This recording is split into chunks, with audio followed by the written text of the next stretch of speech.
नमस्कार, top update में आप सभी का स्वागत है। मैं हूं आपके साथ सपना। शुरुआत करते हैं बुलेटिन की। अलकायदा टेरर मॉड्यूल केस में गुजरात एटीएस को बड़ी कामयाबी मिली है। गुजरात एटीएस ने बेंगलुरु से अलकायदा टेरर मॉड्यूल के महिला आतंकी को गिरफ्तार किया है।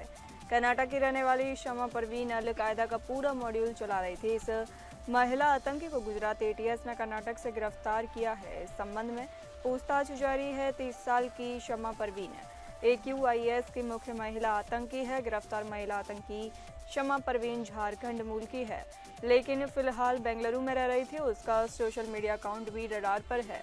गुजरात के गृह राज्य मंत्री हर्ष संघवी ने महिला आतंकवादी की गिरफ्तारी के संबंध में कहा, गुजरात पुलिस ने ऑनलाइन आतंकी मॉड्यूल को तोड़ने में सफलता हासिल की है। गुजरात एटीएस को बधाई। 4 आरोपियों को पहले ही गिरफ्तार किया जा चुका है। आतंकवादी महिला को गिरफ्तार किया गया है। यह महिला पाकिस्तान के लोगों के सीधे संपर्क में थी। इससे पहले गुजरात एटीएस ने अलकायदा से जुड़े एक खतरनाक मॉड्यूल का भंडाफोड़ करते हुए 4 आतंकियों को गिरफ्तार किया था। इनमें से 2 को गुजरात, 1 को नोएडा और 1 को दिल्ली से अरेस्ट किया गया था। अधिकारियों के अनुसार ये मॉड्यूल पहले सामने आए आतंकी नेटवर्क से बिल्कुल अलग था, जिसकी वजह से उसे डिकोड करने में वक्त लगा। इसका कोई स्पष्ट टारगेट या हमले की तारीख नहीं थी, जिससे इसका उद्देश्य और ऑपरेशन को समझना मुश्किल हो गया था।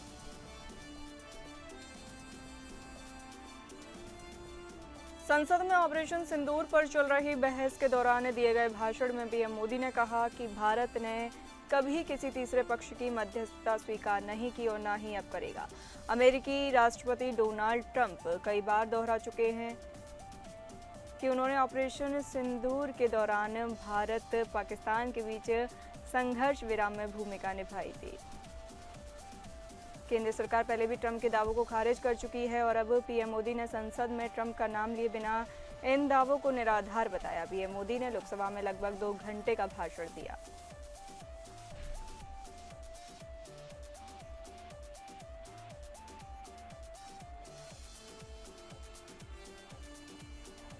गोरखनाथ मंदिर में सीएम योगी ने पूजा अर्चना की और गौ सेवा भी की। सीएम योगी ने जनता दर्शन कार्यक्रम आयोजित किया। साथ ही सीएम ने एक एक करके सबकी फरियादें सुनी। अधिकारियों को त्वरित निस्तारण के निर्देश दिए।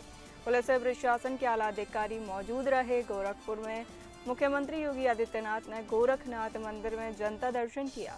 उन्होंने लोगों की समस्याएं सुनी और अधिकारियों को तत्काल निवारण के निर्देश दिए। योगी आदित्यनाथ ने कहा, जन समस्याओं का समाधान सरकार की प्राथमिकता है और इसमें लापरवाही बर्दाश्त नहीं की जाएगी। उन्होंने कहा कि हर समस्या का निस्तारण गुणवत्तापूर्ण और संतुष्टिपरक होना चाहिए। जनता की हर समस्या का समाधान सरकार की प्राथमिकता है।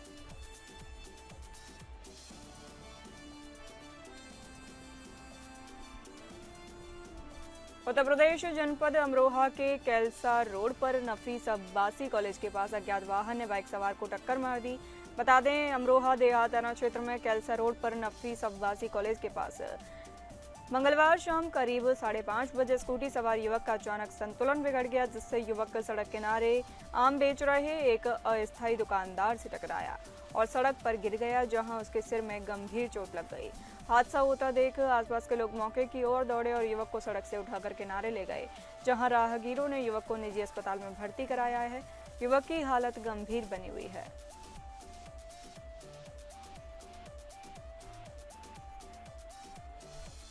बदायूं के थाना मूसाझाग क्षेत्र में चोरों के आतंक से परेशान ग्रामीण सारी रात जाग कर काट रहे हैं। वहीं कहीं ड्रोन चोरों का भय तो कहीं ट्यूबवेल व घरों में चोरी का भय ग्रामीणों को सता रहा है, जहां ग्रामीण शिफ्ट के हिसाब से जाग कर अपने अपने घरों की रखवाली कर रहे हैं।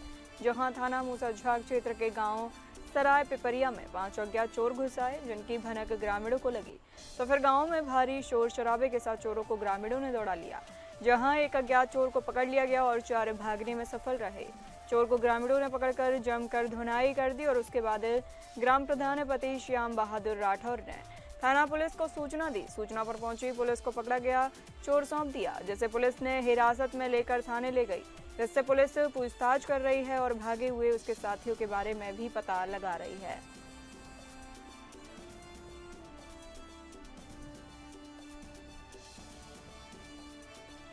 यूपी के हमीरपुर जिला महिला अस्पताल का एक वीडियो तेजी से सोशल मीडिया पर वायरल हो रहा है। इसमें कुछ महिला और पुरुष स्वास्थ्य कर्मियों को ढोल नगाड़ों की धुन पर डांस करते देखा जा सकता है। सोशल मीडिया पर वायरल वीडियो पुराना बताया जा रहा है। जिला महिला अस्पताल की सीएमएस अंजुला गुप्ता की विदाई पार्टी चल रही थी। इसी दौरान महिला जिला अस्पताल का स्टाफ मरीजों को भूलकर नाचने गाने में मशरूफ हो गए। वायरल वीडियो में पुरुष अस्पताल के सीएमएस एसपी गुप्ता भी जमकर नाचते हुए दिखाई दे रहे हैं। इस दौरान अस्पताल के अंदर इस पार्टी से मरीजों को क्या दिक्कत हुई होगी, अस्पताल के अधिकारियों को इससे कोई मतलब नहीं रहा। हमीरपुर जनपद में स्थित जिला महिला अस्पताल का एक वीडियो सोशल मीडिया पर तेजी से वायरल हो रहा है, जहां वीडियो में महिला अस्पताल का स्टाफ डांस करते हुए नजर आ रहा है। अस्पताल के अंदर ही ढोल नगाड़े बज रहे हैं। वायरल वीडियो में महिला अस्पताल का पूरा स्टाफ मरीजों को भूलकर विदाई पार्टी में ढोल नगाड़ों की धुन पर जमकर ठुमके लगाता हुआ नजर आ रहा है। वहीं वीडियो वायरल होने के बाद अब जिला महिला अस्पताल की खिल्लियां उड़ रही हैं। वर्तमान महिला अस्पताल सीएमएस डॉक्टर के.एस. मिश्रा ने बताया, वीडियो पुराना है। महिला सीएमएस अंजुला गुप्ता की विदाई का वीडियो है, जांच चल रही है। जिला महिला अस्पताल के ओपीडी का ये वीडियो है।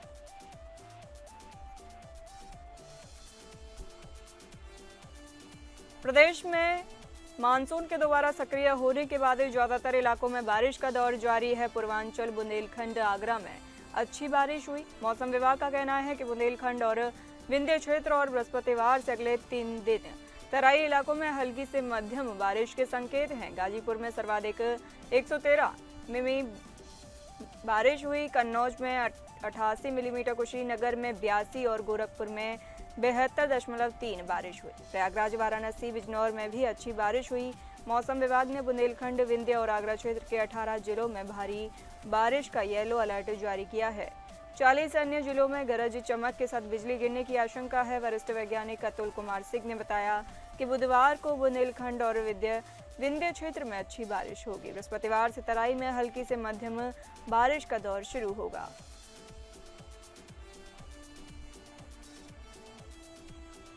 गाजीपुर जनपद के नंदगंज थाना क्षेत्र के आलमपुर गांव में जमीन विवाद को लेकर हुई 70 वर्षीय बुजुर्ग की हत्या के मामले में पुलिस ने बड़ी कामयाबी हासिल की है। पुलिस ने मंगलवार शाम करीब 4:30 बजे नंदगंज रेलवे स्टेशन के पास से इस हत्याकांड में नामजद 5 आरोपियों को गिरफ्तार किया है। घटना 26 जुलाई की है, जब ग्राम आलमपुर निवासी रामाबिंद को लाठी डंडों से पीट कर घायल कर दिया गया। उपचार के दौरान उसकी मौत हो गई। इस मामले में नंदगंज थाने में भारतीय न्याय संहिता बीएनएस की धाराओं के तहत मुकदमा दर्ज किया गया। गिरफ्तार किए गए अभियुक्तों में बोधन कुमार, ज्ञान प्रकाश उर्फ गेनी, राजेश बिंद, निरंजन बिंद और राम किशुन बिंद शामिल हैं।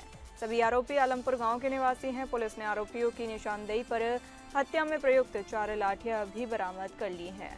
पुलिस का कहना है कि सभी आरोपियों से पूछताछ जारी है। उन्हें न्याय के हिरासत में भेजने की प्रक्रिया चल रही है।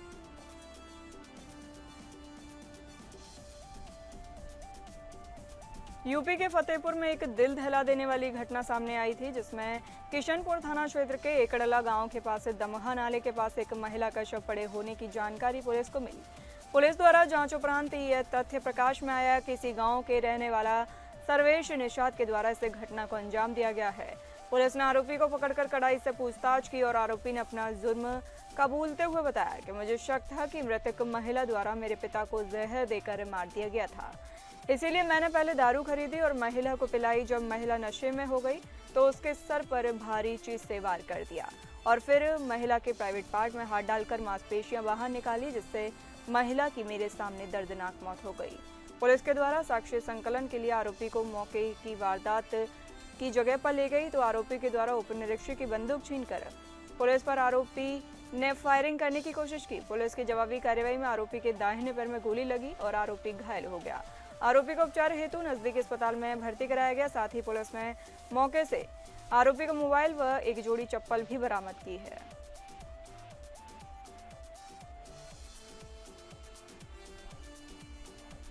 उत्तर प्रदेश के अमरोहा जनपद के बांसखेड़ी गांव में सीसीटीवी कैमरे में एक तेंदुए की तस्वीर कैद होने से क्षेत्र में सनसनी फैल गई है। घटना रविवार रात की है, जब अनवर हुसैन के घर के बाहर तेंदुआ दिखाई दिया।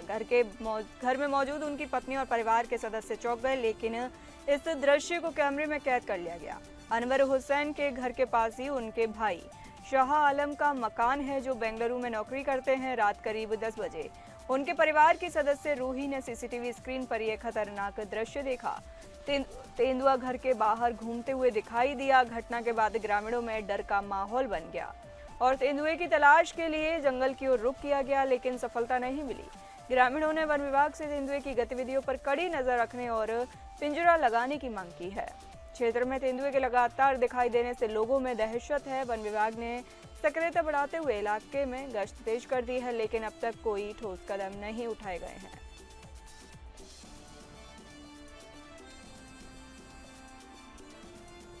रूस के सुदूर पूर्वी क्षेत्र कामचटका में सुबह सुबह भूकंप के जबरदस्त झटके महसूस किए गए। रिक्टर स्केल पर भूकंप की तीव्रता 8.8 मापी गई है। यूएस जियोलॉजिकल सर्वे के अनुसार भूकंप समुद्र के नीचे आया, जिसके बाद जापान और अमेरिका की एजेंसियों ने सुनामी का अलर्ट जारी किया है। रूस के साथ साथ जापान और अमेरिका के कैलिफोर्निया के तट पर सुनामी का अलर्ट जारी किया गया है। कहा जा रहा है कि समुद्र में 3 फीट ऊंची लहरें उठ सकती हैं। इससे कई इलाकों में तबाही हो सकती है। रूस के सुदूर प्रशांत क्षेत्र में सवेरो कुरिल्स्क के पास सुनामी की लहरें 3 मीटर से अधिक ऊंची उठी। इसमें सबसे शक्तिशाली लहर की ऊंचाई 5 मीटर तक पहुंची। प्रशांत सुनामी चेतावनी केंद्र के अनुसार हवाई के हलेवा इलाके में लगे गेज ने सामान्य समुद्री स्तर की तुलना में 4 फीट ऊंची सुनामी का लहर रिकॉर्ड किया। न्यूज एक एजेंसी के अनुसार क्षेत्रीय गवर्नर के हवाले से बताया गया कि कामचटका के पास भूकंप के बाद सखालिन क्षेत्र में बिजली ग्रिड को नुकसान पहुंचा है, जिससे इलाके की बिजली आपूर्ति बंद कर दी गई है। जापान में सुनामी के अलर्ट के बाद 19 लोगों को सुरक्षित स्थानों पर जाने को कहा गया है। देश के कई तटीय इलाकों पर सुनामी से तबाही मचने की आशंका है। कई सेंट्रल और दक्षिणी अमेरिकी देशों ने भी सुनामी अलर्ट जारी किया है। चिली से लेकर पेरू, इक्वाडोर, मैक्सिको और पनामा में अलर्ट है। रूस के कामचटका में 8.8 तीव्रता के भूकंप के बाद लगभग 30 भूकंप के झटके महसूस किए गए। हवाई के गवर्नर जॉश ग्रीन ने बताया कि हवाई में 6 फीट ऊंची समुद्र की लहरें उठती हुई देखी गईं। गुआम में भी 3 फीट तक गहरे उठने की संभावना है।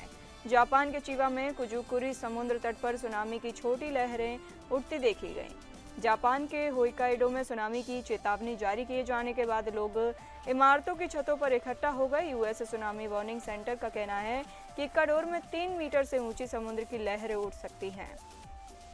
रूस में भूकंप के बाद होनोलुलु और हवाई में समुद्र तट से लोग वापस लौट रहे हैं। लोगों से हवाई के समुद्र तट से दूर रहने को कहा गया है। अमेरिकी राष्ट्रपति डोनाल्ड ट्रंप ने भारत पर टैरिफ को लेकर एक बड़ा बयान दिया है। उन्होंने कहा कि भारत पर 20 से 25% का टैरिफ लगाया जा सकता है। हालांकि ये कोई अंतिम फैसला नहीं है। ये संकेत उन्होंने तब दिया है जब भारत और अमेरिका के बीच ट्रेड डील को लेकर 6वें दौर की चर्चा होने जा रही है।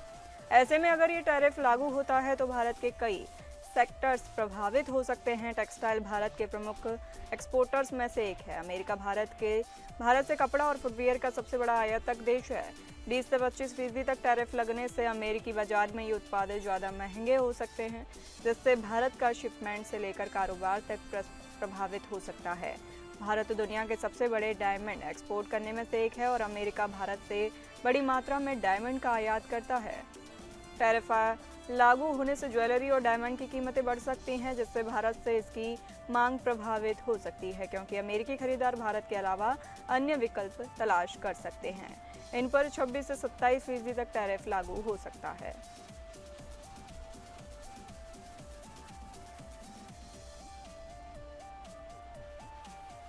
फ्रांस के राष्ट्रपति इमैनुअल मैक्रो ने बीते दिनों ऐलान किया था कि वह फिलिस्तीन को सितंबर तक एक नए देश के रूप में मान्यता देने जा रहे हैं। फ्रांस G7 ग्रुप का पहला देश होगा जो फिलिस्तीन को देश के तौर पर मान्यता देगा। इसके बाद ब्रिटेन ने इजरायल को सख्त चेतावनी देते हुए फिलिस्तीन को देश के तौर पर मान्यता देने की बात कही है, लेकिन इस फैसले से अमेरिका और इजरायल जैसे देश नाराज हैं, जबकि कुछ देश फिलिस्तीन को मान्यता देने का खुलकर समर्थन कर रहे हैं। फिलिस्तीन को एक स्वतंत्र देश के रूप में मान्यता देने की मांग दशकों पुरानी है। अंतर्राष्ट्रीय मंचों पर यह मुद्दा चर्चा का विषय रहा है। फिलिस्तीन लिबरेशन ऑर्गेनाइजेशन PLO ने 15 नवंबर 1988 को अल्जीरिया में फिलिस्तीनी स्वतंत्रता का ऐलान किया था और तब से इसे कई देशों ने फिलिस्तीन को स्वतंत्र राष्ट्र के तौर पर मान्यता दी है। वर्तमान में संयुक्त राष्ट्र के 193 सदस्य देशों में से 145 से ज्यादा ने फिलिस्तीन को एक राष्ट्र के रूप में मान्यता दी है, जिसमें भारत, रूस और चीन जैसे देश भी शामिल हैं। बावजूद इसके फिलिस्तीन अब तक एक संप्रभु राष्ट्र नहीं बन पाया है। इसकी सबसे बड़ी वजह इजराइल के साथ चल रहा लंबा संघर्ष, क्षेत्रीय नियंत्रण को लेकर विवाद और अमेरिका जैसे अहम पश्चिमी देश की तरफ से पूर्ण मान्यता न देना है। फिलिस्तीन वेस्ट बैंक और गाजा पट्टी पर अपना दावा करता है, लेकिन इन क्षेत्रों पर इसका पूरा नियंत्रण नहीं है और इलाकों पर इजराइल का सैन्य और प्रशासनिक प्रभाव भी बना हुआ है।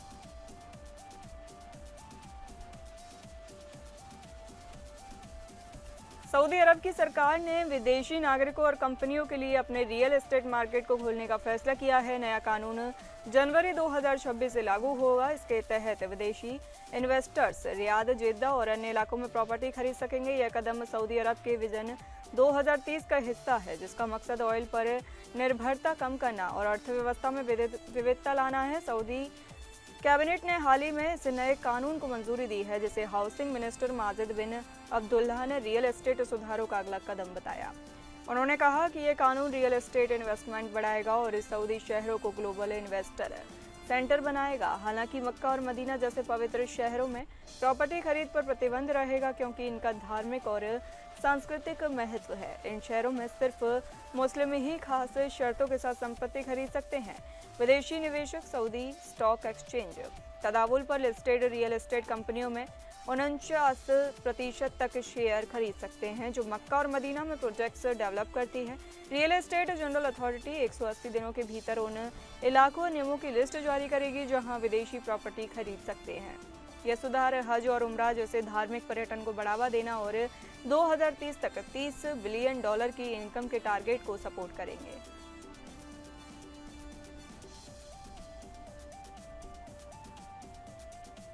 पहलगाम आतंकी हमले को लेकर संयुक्त राष्ट्र सुरक्षा परिषद की रिपोर्ट ने जहां एक तरफ आतंक के खिलाफ भारत की जंग को और मजबूती दी है, वहीं दूसरी ओर वैश्विक स्तर पर एक बार फिर पाकिस्तान को बेनकाब कर दिया है। कारण है कि यूएनएससी की इस रिपोर्ट में पहलगाम आतंकी हमले के लिए टीआरएफ को जिम्मेदार बताया गया है।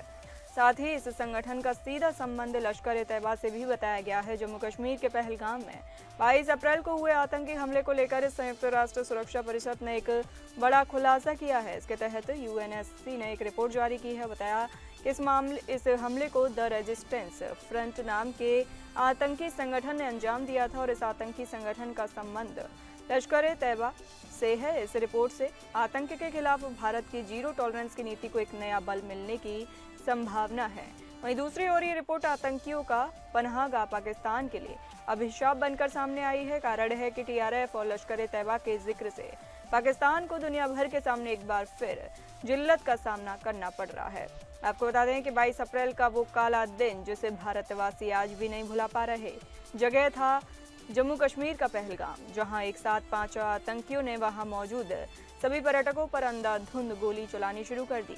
इस आतंकी हमले में कुल 26 लोगों की जान गई। इस घटना को बीते अब 3 महीने से ज्यादा का समय हो चुका है, लेकिन लोगों में नाराजगी और अपनों के खोने का गम अभी भी है।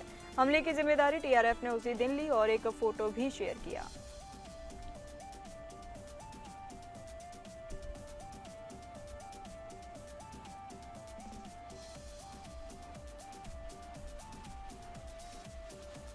क्योंकि सास भी कभी बहू थी 2 के पहले एपिसोड का प्रीमियर हुआ। इस एपिसोड को लाखों फैंस ने देखा और पुराने दिनों को याद किया। सोशल मीडिया पर टीवी शो क्योंकि सास भी कभी बहू थी 2 और तुलसी वीरानी ट्रेंड कर रहे हैं दर्शकों का सबसे फेवरेट शो। क्योंकि सास भी कभी बहू थी अब छोटे पर्दे पर लौट आया है। साल 2000 में लॉन्च हुआ स्मृति ईरानी स्टार इस टीवी सीरियल ने उन दिनों टेलीविजन इंडस्ट्री संग ऑडियंस के दिलों पर राज किया था।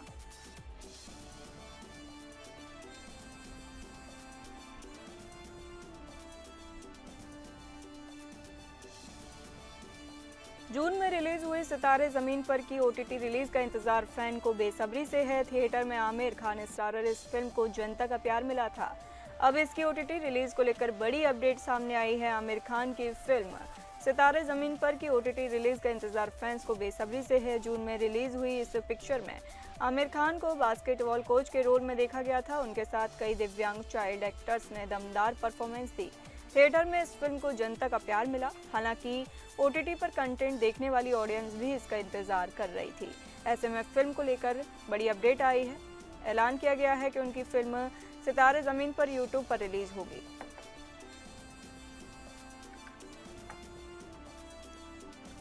जसप्रीत बुमराह इंग्लैंड के खिलाफ ओवल टेस्ट नहीं खेलेंगे, उनकी जगह आकाशदीप को मौका मिल सकता है। बीसीसीआई की मेडिकल टीम ने उन्हें आराम करने की सलाह दी है ताकि उनकी पीठ की चोट दोबारा न बढ़े और उनका करियर लंबा चले। टीम इंडिया के स्टारर गेंदबाज जसप्रीत बुमराह इंग्लैंड के खिलाफ एंडरसन तेंदुलकर ट्रॉफी का 5वां और आखिरी टेस्ट नहीं खेलेंगे, जो गुरुवार 31 जुलाई से ओवल में शुरू हो रहा है। किंग-क्रिंफो की रिपोर्ट में इस बात का दावा किया गया है। इसमें कहा गया है कि बीसीसीआई की मेडिकल टीम ने बुमराह को बताया है कि वह फैसला उनकी पीठ की सुरक्षा और लंबे समय के करियर को ध्यान में रखते हुए लिया गया है।